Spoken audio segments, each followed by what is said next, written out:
बेयावनो आंनि अननाय आरो सिबिनायखौ नोंथांमोननो फिन जासिहरफिननाय जाबाय। एक्सुवेलि आं दिनैहाय बावखुंग्रि हाजोखौ गाखोनानै नायनायदों माथो दिनै बे स्टार्ट हाजो मानखोजेननायनि लामा थ' नोंथांमोना बिदिब्ला नायलांबाय थादो लोगोफोर ना मा होनना बुङो माबा हाथुआवल' बेरि साला हारसा हिनजावफ्राबो खोनाबाय आखाइ हगारलायनो नागिरा साला आंबो गेजेरजों फैबाय थादोंलै बे माबेजों फैयो मा डिजाइननि मानसि नायनो बावहाय गोसोम गुफुर ओरैहाय ओरैबायदि गरम बावहाय माबायदि मानसिखौ नायनो मा साइजनि औ सिस्टेमा एसे बेलेग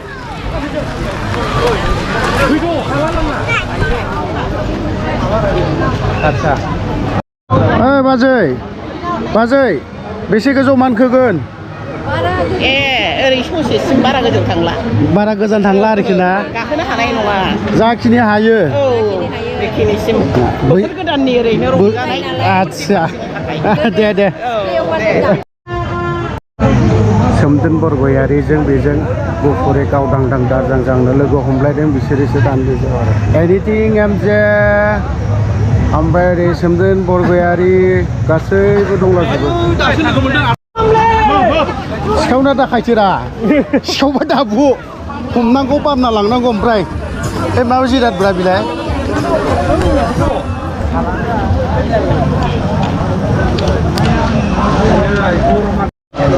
सोमदोन फंबाय जिबनावनो खनबेसे हाजो मानखोखो मानखोबायलै जोंलाय हाजो खाथिनि मानसि हाजो खाथिनि मानसि जोङो भुटान बर्डारनिसो बिदि हाजो जेबो नङा जोंनि थाखाय हाजो जेबो नङा दानो सहैयो आं दानो सहैयो नोंसो गोदो बांलादेशआव माबायदि गाखोआ बे नोङो बे बांलादेशनि हाजो नङा बे बेखौ होना अब्ला नायनि जों बुजिनायखौ आहा बा कुत्ता तो बिसि फालासै दे नंगौ ओइ खोनास्लाबै होनलांबायलै मा होनलांखो बिबा सोरबा रेस्ट लाबाय सोरबा फैफिननानै नै ओरैहाय नै बे गोरलै आदा मादोंमोनलै मानखोथारदोंना थाराखै मानखोजोबथारदों सहैथारदों मा बिखो ब्रा दिनै बोसोर गोदाननिलाय मा बिखो लामायानो गैला गाखोनो बोर बिबाय आरो ना आदसा दे जाफुंनायनि आदसा थिगैनो दङ अयथासार माथो हाद्रि खुंदों जेन माबा मोनसे मोनथारनाय दङ बेफोरबायदि थेवबोथ' गासैबो ज' जाजाय मानखोनि जेला थांनायसै आदसा बे हाजोनि गारिखौथ' सोहोआसैलै बेराफारसेजों ओंखारनायनो हाबनायनो बिदि दं ओमफ्राय बे हाजोखौबो साइड फारसे मानखोनाय साइड फारसे ओंखारनाय खालामना होबा बिराद मोजां जागौमोन ना मा फंबाय गारिखौथ' जेनेबा हाबनाय आलादा ओंखारनाय आलादा खालामनानै होदों ओमफ्राय दा बेयाव मानखोनायावथ' बिदि गैयाना एसे हाबनाय आलादा ओंखारनाय आलादाब्ला एसे मोजां जागौ आरो मा साला आगानसे हरोब्ला आगानैया फावसायखायनो गोनां जायो थु जेबो नङा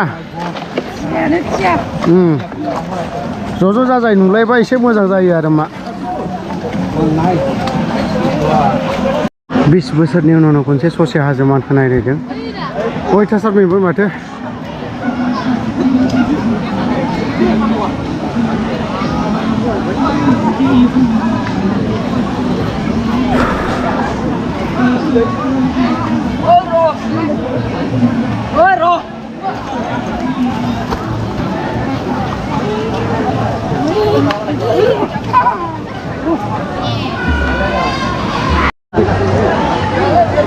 मानखोनायावथ' बिराद गोसो होना मानखोबायलै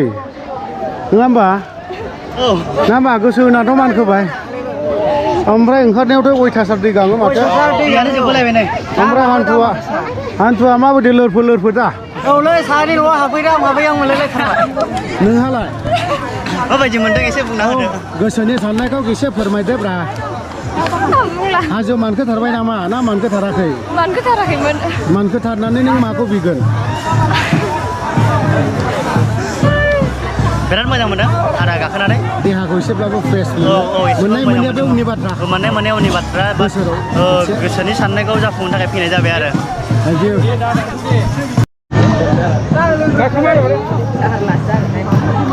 औ औ फंबाय जालामोन माथो बेनोथ' हारसिङै आं थांथ'लालै हा थांला बाबायलै गोजौ ट्रेनाव थाङासै हा गोजौआव थाङासै हाजो मानखोयै नै नानिमोनखौ जों दान्दिसे लोगो मोनबाय मा बिखो नानि नोङो हाजोआव मानखो जोबथारबाय दा मानखोआखै बिसिबां मानो बिसिबां मानखोखो खिने एसे गोजौआव थांबावबा हामगौमोन दा नोंहालाय गाखोनो हायाखिसै इनिफ्रायनो गाखोनो हायाखिसै मानोबा गुसुथियाखौ मानो एथ' गोसाबो खालामखो नोङो हा गाबहां जादों गासैबो गोजौआव मानखोजोबदों दा हा नानि नोंहालाय मा बिखो मेंनानै गाखोनो हायासै गोजौआव जुस लाबोआखै थाइबें लाबोआखै लाबोदों जाखांबाय बै हालाय होननाय नोंहा मा बिखो आखाइयाव माबा लिरना लादलायनाय दा बोरदों गोथांमोन बायदि खोनाखादों नंगौ मा बोरदोंखा दा बबे लागोनि हा मा बिखो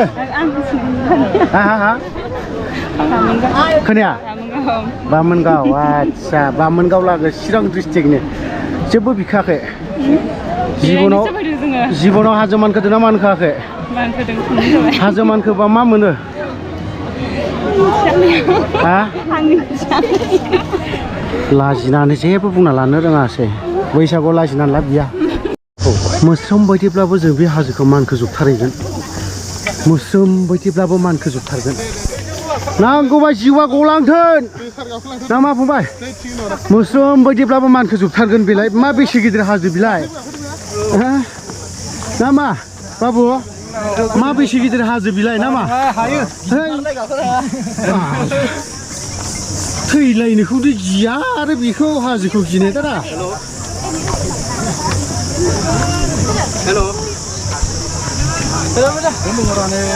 सार एनिथिं एमजे नोंखौ दिनैसो लोगो मोनदों आं माबाफोर होनदों नामा एनिथिं एमजे साननायफ्रा जाफुंदों नोंनि साननाया फुरा फंबाया दे बोलो होदों एसे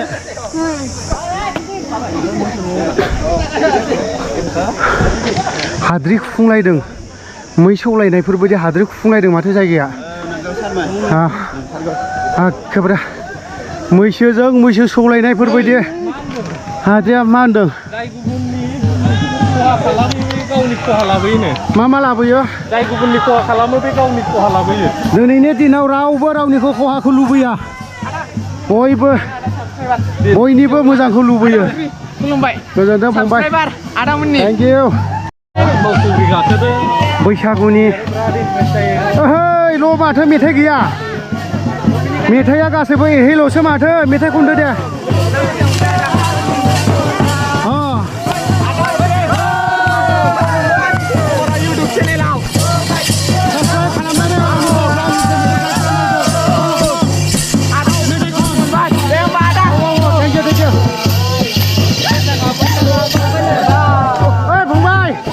नोंनि खानायखौसो आं गुबुन नुदोंलै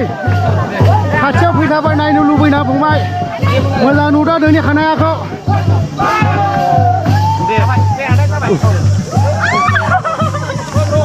औ मैसोजों मैसो सौलायनायफोर बायदि हाद्रि खुफुंलायदों दासो फैयै फैयै जों हाजो थिलायाव गेजेराव मोनसे समान मोनगोन ओमफ्राय बावहाय गोबां मानसियानो रेस्ट लालायो बे जायगाया एसेब्लाबो मोजां आरोखि जिरायनो बा मानो हयथ'बा सोरबा बे हाजोआव बे एसेब्लाबो समान नालाय सेकेन्ड स्टेप ना फार्स्ट स्टेप होननानै बुंगोनथाय बेखौ बावहाय मोसौ थोसौबो खायो ओमफ्राय बावहाय जिरायनो मानो एसेब्लाबो मोजां आरोखि साया सायख्लुम दङ गोबां मानसियानो हाजो थिला होननानै हाजो थिला हाजो एसे गोजौआनो हाजो थिलाब्रा हाजो गोजौ गोजौखौसो थिला होनो 3 किल'मिटारसो दङ आरो बे हाजोनि स्टेपसिम ओमफ्राय मा होनो बेखौ थिला हाजो थिला होनगोन जों हाजो थिलाबाथाय एकदम गोजौ बै बेफोरबायदि गोजौखौ थिला होनो आरोखि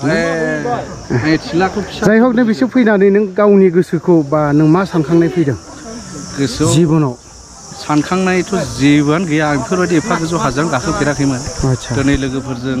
गाखोबाय ओमफ्राय गाखोनानै आं दा साननाया बेसो देहाया मा जाहैगोन दाहाय बेखौसो आंहा सिन्था देहाखौ दोनथ'नानै देहानि बादै बै समाव जे मानसिफ्रा हाग्रायाव थानानै बेफोरबायदि हाजो मानखोमोन बिसोरनि लाइफखौ सानहरदोंना सानहराखै हाब बेखौहाय सानहरनांगौब्लाथ' नों दिनै प्रेक्टिकेल मोनदोंना मोनाखै मोनदों आरो नोंसिनाथ' अजन लाफानाय मानाय आं दिनै बै मोनसे बुस्थुखौसो एगजामपोलावसो नोंनाव सोंनायखौ जादों आरोखि नों हाजोखौ गाखोना माबोरै मोनखो बे खोथा सोंनायनि जाहोना बे आरोखि जाय मानसिया दिनैहाय प्रेक्टिकेल मोनदों ओमफ्राय जाय मानसिया दिनैहाय हाजो मानखोनानै गावनि अनलि मोदोम गोजा लानानै मानखोनायाव नों माबायदि मोनदों नोंनियाव गोजोननाय मोनदों इन्टारेस्ट माबायदि गोबां इन्टारेस्ट गोबां मोनदों गावबा गाव थांखिखौ लानानै गाखोबोदों खिन्थु बैसागुखौ दोनथ'नानै देहानि सोलेरनि देहानि थाखाय एक्सारसाइस बायदिबो जाबाय थैफ्रा खारसारजोबगोन ओमफ्राय मिथिसिगोन खस्थ' माबायदि जायफ्रा सिलाय लानानै हाग्रायाव थादोंमोन बेनिफ्राय गोजौसिन गाखोग्रा बेनिख्रुइ जौसिन हाजो आरो लामाबो गैया लामाबो गैया बिसोरनि सायाव नों मा साननाय फैदों दा माबायदि जाथिनि थाखाय बावसोमनानै थांदोंमोन नंगौ बुहुत खस्थ' खिन्थु जों नर्मेल मानसिया फिल खालामनो हानाय नङा मोनफेराखै नालाय बेखिनियाव बिदिबा आं बेखिनि खोथाखौल' नोंनाव सोंबाय दे बेफोरबायदिनो जोंनिया फंबाय सोमदोन बरगयारि बिथाङा हाजो मानखोनानै माबायदि मेंदों बिनि गोसोआवसो दंसै गाखोलादों फैफिनोव मानो सिरियास थांदों मानसिफ्रा सिरियासा माने बिसोरनि साननायफ्रा आद्रा जाजोबदों बिनायफ्रा माने बावहायनो सोरबाया माबा साननानै बिनो फैदोंमोन दा ओमफ्राय बिनायावनो हयथ'बा सोरनि फिसायानो फैनानै नै नों माथो बिजोंसो फैदों होनना बिदि बुंफुना फैदोंनो बावहायसो ओंखायनो साननायफ्रा जाफुङाखै माने गुबुनजोंसो लोगो मोनना फैदों नामा औ बेफोरबायदि आरोखि नों आथारनो माने एफा दुखुथिया मान जिरायखो आङो माने एसे मेंनाय मोनदों ओमफ्राय थांथारनोसै होनब्लाबो माने सहैहां जाबाय होनना बुंदों अभी चलो चलेगा बेफोरबायदिनो फैयै हाजो गोजौआवहाय मोनसे बर'नि बाथौ खेराइ बे धोरोमनिखौ मोनसे फुजिनायखौ नुनो मोनगोन जोंनि गोदो गोदाय बर' बोराइ आबै आबौमोनानो बेफोरबायदि बाथौ धोरोमनि ससाइटिनि मानसिफोर बिथांमोना बेवहाय फुजा खालामनायखौ नुनो मोनो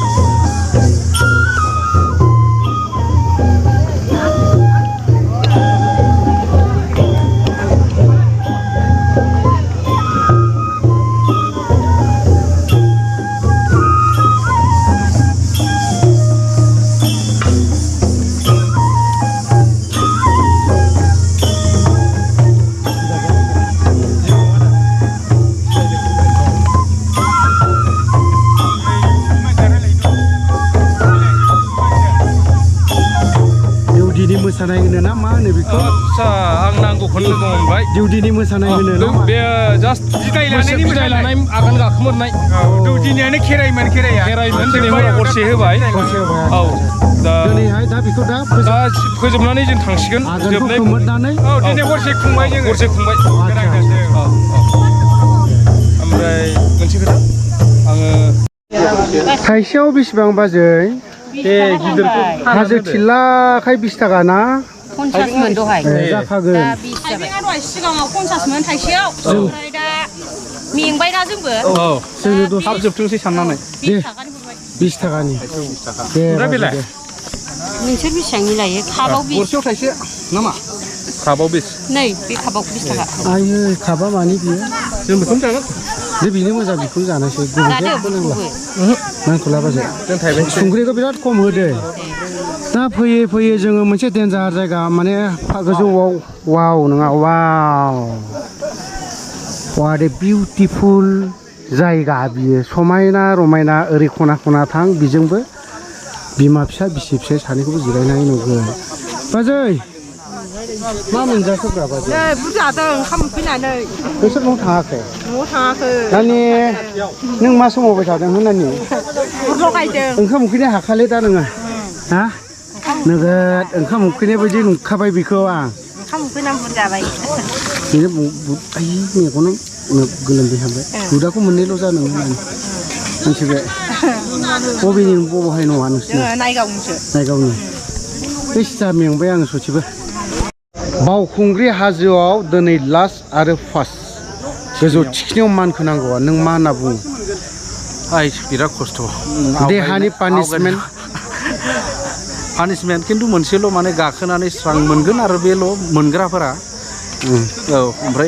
ओमफ्राय माने गोजौ थिखिनाव गाखोना एसे मोसाबाय जायखिजाया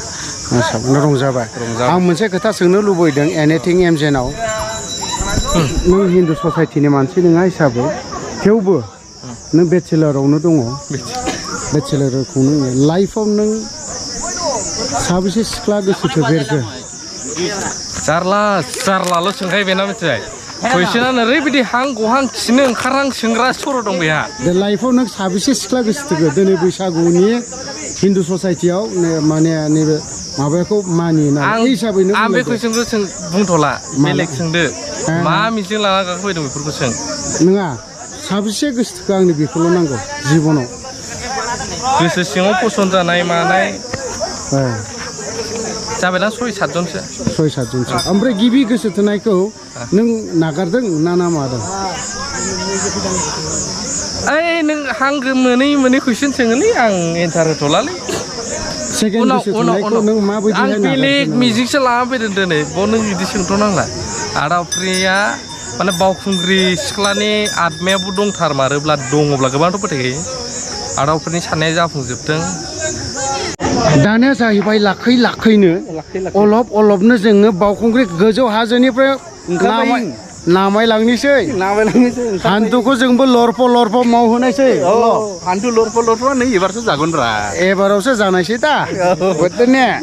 हान्थु लरफ'आ एबार हयले मावनांखानायसो रायो उफाय गैखाले जोंलाय मिसिं नङाना मिसिं ओंखारा मानसिनि देहासो ना जोङो देहाखासो दा औ ओरैबायदि गोजौ खस्थ'नि गेजेरजों मानखोबाय नै दानो हान्थुआ लरफ'बानो मावखासै माथो होनना बुङो नै नुबाय दा बेखौ मोजां होनो नोङो बिदि गोजौ मानखोनायखौ माबानि बुंनो बावखुंग्रि हाजो गोजौ थिलानिफ्राय ओंखारबाय दिनैनो फार्स्ट दिनैनो लास्ट ओमफ्राय बिदाय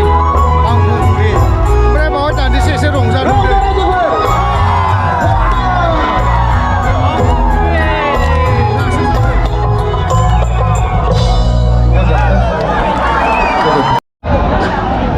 ओंखारनायसै मानसिफ्रा एसे खम जादों थांनाय बोसोराव जेरैबायदि जानांगौ बेफोरबायदि जादोंमोन थांनाय बोसोराव बेफोरबायदि जायाखै आरोखि ओमफ्रायथ' बावहाय जाखिनि दा मोनानि सेंग्राफोर दङ मेथाइ खनग्रानो गान खनग्रा जों हाजो मानखोना फैनानै जोबथा हाजो थिखिनिसिम गाखोहैदों आरो मानखोहैदोंबो गोबाङानो गोबां बुंदों आंनि बुंनाय राव नङा बे हाजोखौ मानखोब्लालायनो नोंनि साननायफ्रा गासैबो जाफुङो होननानै नाथाय बियो खोमसि फोथायनायसो होननानै आं सानो अनलि